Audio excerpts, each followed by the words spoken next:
Call the meeting to order. We'll start with the Pledge of Allegiance. I pledge allegiance to the flag of the United States of America and to the republic for which it stands, one nation under God, indivisible, with liberty and justice for all.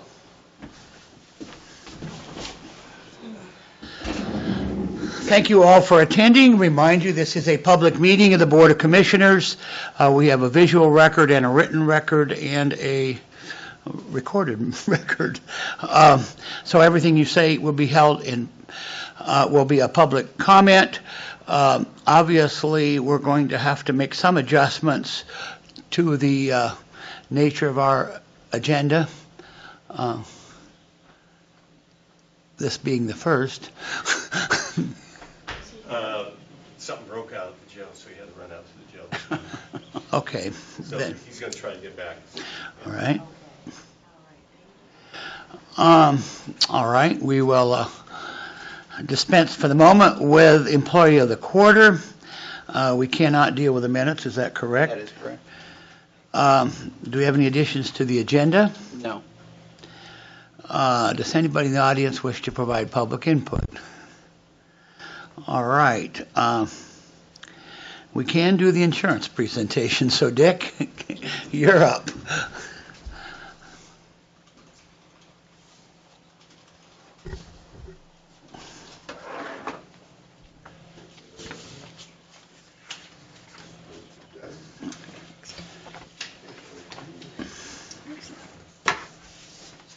Well, good morning. This morning I am here to talk about our insurance, to review our insurance program, which we just renewed for another year. And when we're talking about the insurance here, we're talking about two different areas. One is what we call our property casualty, which includes liability and a bunch of other things, which I'll go over fairly quickly with you. And then workers' compensation is a separate item that we will talk about. First of all, if I can talk about the property casualty insurance, you can see that the what I've done is put a 4-year spread on our cost for insurance there. These are what we call guaranteed cost plans. In other words, we pay the premium and they pay the losses, and there's no adjustments or anything afterwards. And in this is a package. And the package includes property insurance, which is certainly something we have to be concerned with, since we have over $83 million worth of buildings, contents in the buildings, and all of the mobile equipment and things like that are also included in that. It's all replacement cost and subject to $1,000 deductible, but other than that, they will pay up to the $83 million. Earth movement and flood, we are limited to $5 million. That's all we wanted to buy. It gets very expensive, but that $5 million was included in the package, as well as equipment breakdown, which is the newer name for boiler and machinery coverage. All boilers or equipment like that, if they break down, they don't pay for wear and tear, but if they break down, we're covered for that also.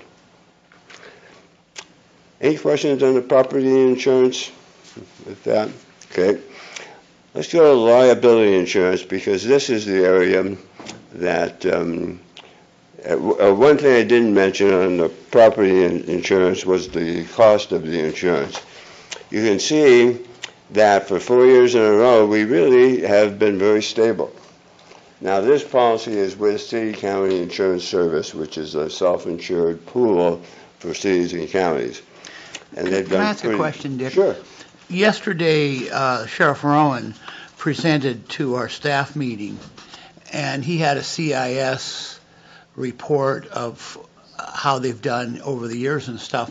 But he also had he sent his premiums. They are not in here for the. No, they should be. Okay. I thought I read this morning he referenced the fact that the general jail premium was like $334,000? You will see that coming up in general liability right there. Okay. In that numbers, see the numbers for general liability, 306, 343, all the way to 428, and that's the big jump. So the $334,000 is, that's a pretty big chunk of our, Exactly. okay. All right, Exactly. thank you. And that's the big issue, and that's why I just want to mention the property has been very stable. We've had good luck not only at the county level, but statewide with the pool. But when we get into liability insurance, there's two areas. Automobile liability is one, and then general liability is anything other than automobile. Trip and falls, people getting hurt for some activity that we do. And that's the big issue. This has been a problem for CIS, but they know with cities and counties they're going to have liability situations. Some of the cities and counties, and Bill, Commissioner Elfring not being here, he's on the board of CIS, so he should give us a little more background too with that. But the property insurance, many other cities and counties are getting increases. We did very well, but they knew that we were going to get hit with the liability because we have two claims that are reserved for over $1 million. And so that goes against our history. And that's what happened. The premium has increased that much, 384 to 420,000 this year. Are those claims that we're reserving for payment or we've paid? Just reserving in case we pay, or what they're asking for. They could be waiting for an adjudication process, or they haven't settled. Either way, they have to set aside reserves. All insurance companies and self-insured pools set aside money. Once they determine there is a possibility they're going to pay, they put money in reserves. Okay. The coverage we have, one thing I want to mention with automobile liability, it's liability insurance, but not physical damage. We're still self-insured for physical damage on the fleet of autos, not the big stuff, but the autos. And we have saved over 50, I think our premium for physical damage on our autos would have been over $60,000 a year. So there's only 2 years that we've lost a couple of total losses in 25 years that I can remember that we've been self-insured for that and done very well.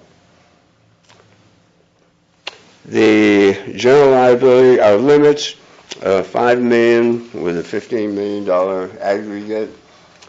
You might say that's plenty. It should be, because one thing, as a public entity, we have statutory limitations on how much people can sue. So that still should be satisfactory. The most they can sue now, I think, per person is up to $800,000 or very close to $800,000. It's been gradually going up a bit.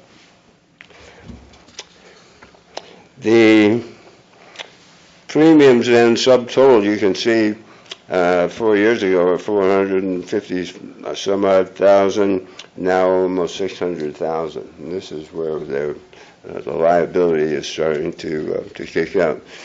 The problem is, CIS is the only result that we have. Insurance companies are not interested in public entities, regular insurance companies, so we don't have a alternative here. If we had a real problem, I'm sure there's some companies that would come in and help us out in some areas, but they are much higher cost. The credits that we provide, or they provide, since we have multiple lines of coverage, we can go outside and buy property insurance maybe from an insurance company, probably maybe even less than the CIS, but they wouldn't handle liability, so they would charge us more there, and it would just cost us overall more on the insurance. One other difference is I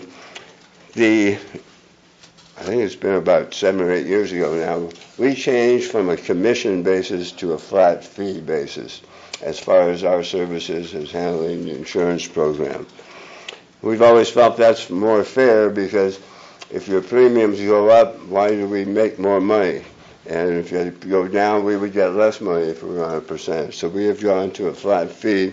The only thing we're asking for is a little bit of a raise from what we've had. Our costs have started to increase now.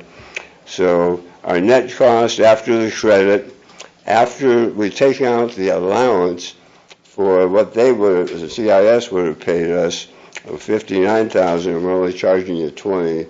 So the difference in cost, your net annual cost comes out to $536,000. Any questions on property casualty? Okay. Let's switch over to the other pages I've passed out, and this is on the workers' compensation. Workers' compensation insurance is based on some factors. The first factor is payroll. It's all on a payroll basis. So the more you pay your employees, the more your workers' compensation insurance goes up. And it's based upon the nature of the job.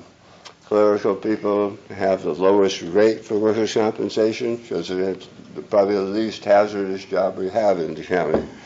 The police, the road department, some of the people in heavy equipment, the rates are higher with that.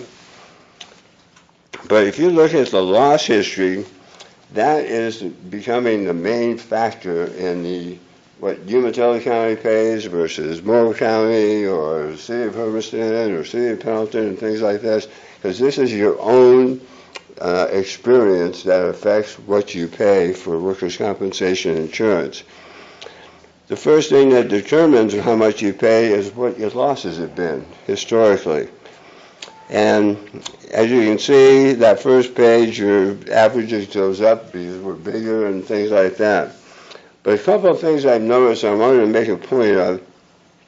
If you look down to the loss history in the 2000s on the left-hand side there, if you look at 2001 to 2002 and 2002 to 2003, you notice that 2001 was a large loss year.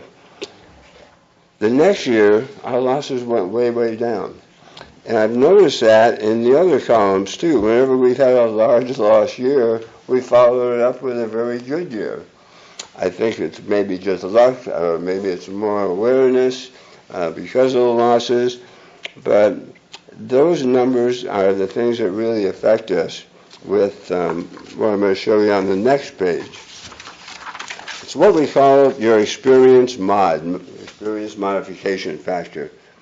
This one is Umatilla County's own factor, own modification.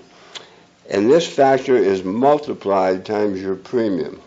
So if you have a factor of 1.00, you're average. If you have a factor below that, you're better than average. If you have a factor over 1, you're worse than average. So the key thing is to get below 1, which Umatilla County has done very, very well. How do they determine these numbers? If you look at the bottom there, every year they drop a year and add a year. It's on a 4-year rolling basis.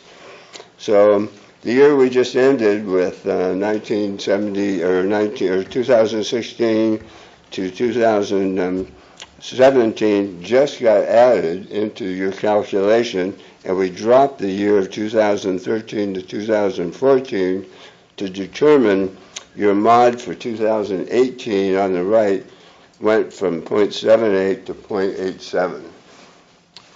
Since we dropped a year, that's less losses and added a bad year. The good news is, if history prevails, we'll have a better year this year, which we did, by the way. Even though the year just ended, I think our losses this year so far are in the 30,000 category. So it's a major dip. So our mod next year will be affected with that. How does that mod work? Well, if you look at the last page, and I've gone back to 2014-15, and now we're adding the year 2018 to 2019. And you can see our manual premium. Manual premium is the rates that the insurance company charges us for each individual class of occupation, times the payroll for those people. That's what we call a manual premium. And you can see our premium actually for next year manually is gone from 272 to 263. The rates have gone down a little bit. The experience mod, however, now is gone from 0.78 and it jumped up to 0.87 because we had this bad year now. So now the premium goes up to 229. Then we have some discounts. Volume. The bigger you are, they give a bigger credit as you get larger. So you deduct $37,674. We also prepay the whole year in advance, and that saves us 3.5% or $8,029 just by doing so. Our allowance that SAFE will pay to us is $12,564, but as you see down below, our fee that we have negotiated, we were asking for $9,000 versus the last few years where we've been at $8,000. And you're still saving money by doing so with that. So your total cost this year is going to be about $195,809. Of course, payrolls may change during the year, so there's always an audit at the end of the year, so the numbers may be somewhat different. But this is primarily what they're looking like. Any questions on that? No, you answered mine as we went. Okay.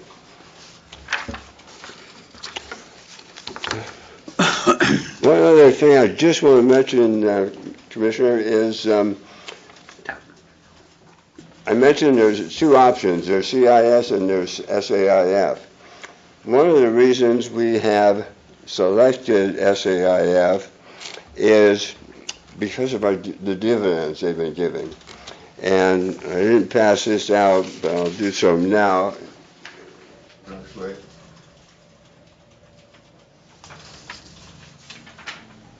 Thank you.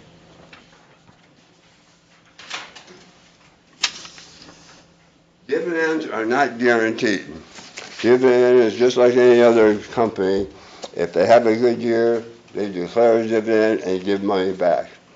Well, if you look at the sheet I just passed out, you can see since 2011, SAFE has given Umatilla County $38,000 in that year, $76,000, $64,000, $87,000, $69,000, $78,000, and last year they gave us $82,900.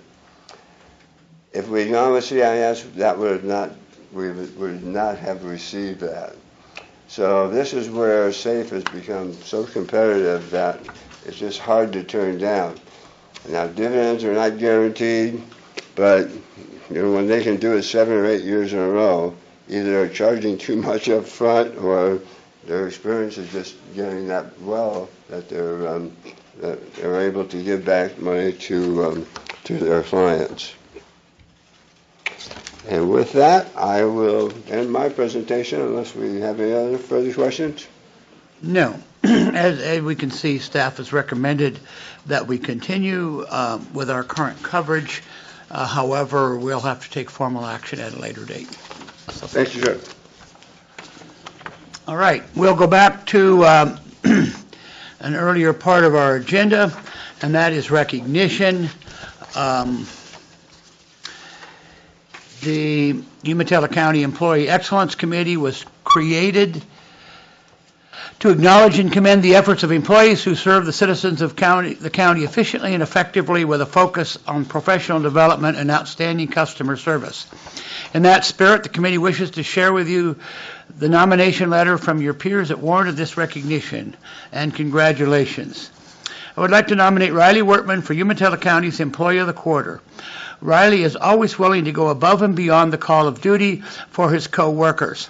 He has occasionally started his workday at 5 a.m. to make changes in the RIMS computer system, causing as little disturbance to the Sheriff's Department and dispatch as possible.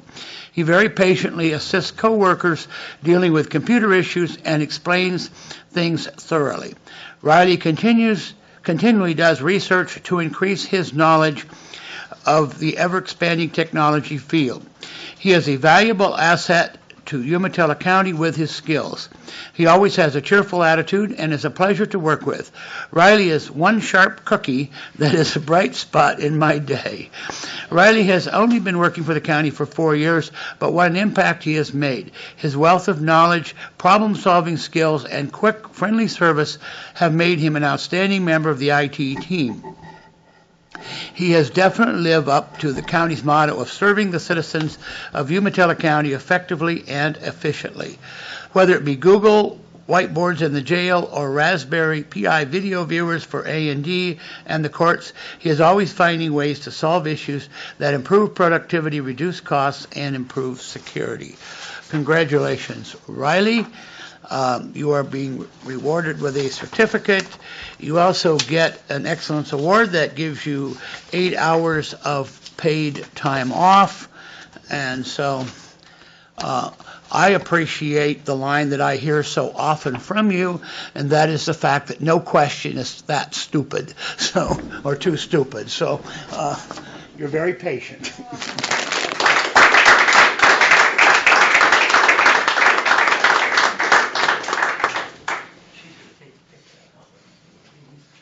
Turn the certificate around. There. Thank you. Looking good. Anything you want to say, Riley? It's fun working. Thank you.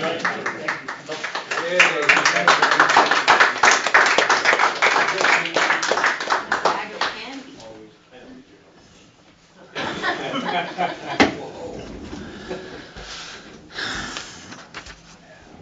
All right.